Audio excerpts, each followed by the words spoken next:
മാസപ്പടി വിവാദത്തിൽ മുഖ്യമന്ത്രി പിണറായി വിജയനും മകൾ വീണ വിജയനുമെതിരെ കൂടുതൽ അന്വേഷണത്തിന് കളമൊരുങ്ങുമോ എന്ന് ഇന്ന് വ്യക്തമാകും. മാസപ്പടി വിവാദത്തിൽ അന്വേഷണം ആവശ്യപ്പെട്ടുള്ള ഹർജി ഹൈക്കോടതി ഇന്ന് പരിഗണിക്കാനിരിക്കെയാണ്. സംഭവം സീരിയസ് ഫ്രോഡ് ഇൻവെസ്റ്റിഗേഷൻ ടീമിനെ കൊണ്ട് അന്വേഷിപ്പിക്കണമെന്ന ഹർജിയാണ് കോടതി ഇന്ന് പരിഗണിക്കുന്നത്. ഷോൺ ജോർജ് നൽകിയ ഹർജിയാണ് പരിഗണിക്കുന്നത്. സമാന ആവശ്യം ഉന്നയിച്ച് കേന്ദ്ര കമ്പനി കാര്യ മന്ത്രാലയത്തിനും ഷോൺ പരാതി നൽകിയിരുന്നു. ഇക്കാര്യത്തിൽ സ്വീകരിച്ച നടപടികൾ കേന്ദ്ര സർക്കാർ ഹൈക്കോടതിയെ ഇന്ന് അറിയിക്കും. മുഖ്യമന്ത്രി പിണറായി വിജയന്റെ മകൾ ടി വീണയുടെ കമ്പനി എക്സാലോജിക്കിനെതിരെ കേന്ദ്ര കമ്പനി കാര്യ മന്ത്രാലയം അന്വേഷണത്തിന് ഉത്തരവിട്ടിരുന്നു.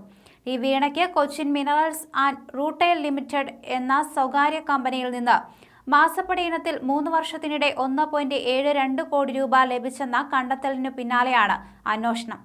വിശദമായ അന്വേഷണത്തിന് 3-അംഗ ഉന്നത ഉദ്യോഗസ്ഥ സംഘത്തെ ചുമതലപ്പെടുത്തി 4 മാസത്തിനുള്ളിൽ അന്തിമ റിപ്പോർട്ട് നൽകണമെന്നാണ് നിർദ്ദേശം. CMRL കമ്പനി, പൊതുമേഖലാ സ്ഥാപനമായ KSIDC എന്നിവയ്ക്കെതിരെയും അന്വേഷണം പ്രഖ്യാപിച്ചിട്ടുണ്ട്. മുതിർന്ന ഉദ്യോഗസ്ഥ സംഘത്തെയാണ് കേന്ദ്ര സർക്കാർ കഴിഞ്ഞ ദിവസം അന്വേഷണത്തിനായി നിയോഗിച്ചത്.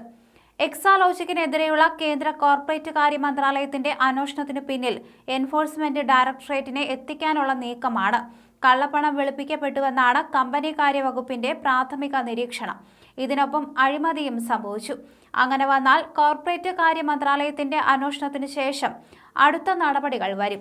ഇഡിക്ക് പല വിഷയത്തിലും നേരിട്ട് ഇടപെടാൻ കഴിയില്ല. അതിനുവേണ്ടിയാണ് പുതിയ നീക്കം. മന്ത്രാലയം ചുമതലപ്പെടുത്തിയ ഉദ്യോഗസ്ഥർ വലിയ രീതിയിലുള്ള കള്ളപ്പണം വെളുപ്പിക്കൽ കണ്ടെത്തിയാൽ അടുത്ത ഘട്ടം സീരിയസ് ഫ്രോഡ് ഇൻവെസ്റ്റിഗേഷൻ ഓഫീസിന്റേതാകും.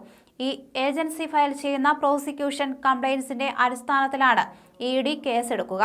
കോർപ്പറേറ്റ് കാര്യ മന്ത്രാലയത്തിന്റെ കീഴിൽ തന്നെയാണ് SFIO. അതായത് അടുത്ത ഘട്ടത്തിൽ 2 ഏജൻസികളുടെ അന്വേഷണം വരും.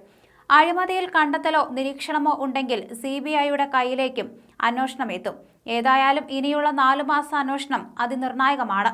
മുഖ്യമന്ത്രിയുടെ മകളും പൊതുമരാമത്ത് മന്ത്രി മുഹമ്മദ് റിയാസിന്റെ ഭാര്യയുമായ വീണ വിജയൻ തന്റെ കമ്പനി എക്സാലോജിക് ബംഗളൂരുവിൽ രജിസ്റ്റർ ചെയ്തത് AKG സെന്ററിന്റെ മേൽവിലാസം ഉപയോഗിച്ചാണ്.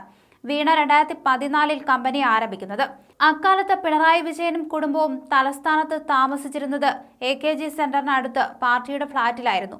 ഈ ഫ്ളാറ്റിന്റെ വിലാസം ഉപയോഗിക്കാതെ പാർട്ടി ആസ്ഥാനത്തിന്റെ തന്നെ വിലാസമാണ് വീണ ഉപയോഗിച്ചത്. അതേസമയം നോമിനിയായി ഉൾപ്പെടുത്തിയ അമ്മ കമലയുടെ വിലാസം കണ്ണൂരിലേതായിരുന്നു.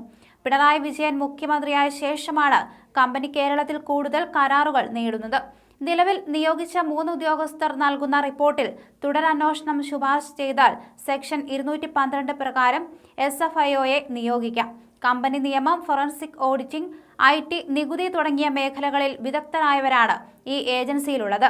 മുഖ്യമന്ത്രി പിണറായി വിജയന്റെ മകൾ വീണ വിജയനെതിരെയുള്ള കേന്ദ്ര മന്ത്രാലയത്തിന്റെ അന്വേഷണം രാഷ്ട്രീയ പ്രേരിതമെന്ന് CPM പറയുന്നു.